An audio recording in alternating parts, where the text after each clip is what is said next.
How common are hernia meshes?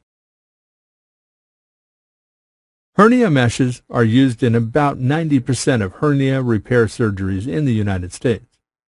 Hernia meshes have become a common method for repairing hernias due to their effectiveness and potential benefits. These meshes provide additional support to the weakened or damaged tissue, reducing the risk of recurrence.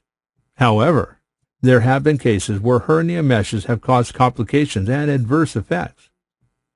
Looking for legal assistance for hernia mesh complications? The attorneys at Stamps & Stamps have been protecting the legal interest of the people of Dayton, Ohio for over 50 years. When tragedy strikes, we provide the legal support you and your family need to protect your rights, your home, and your future. Find more information by visiting our website at www.stampslawoffices.com. We look forward to helping you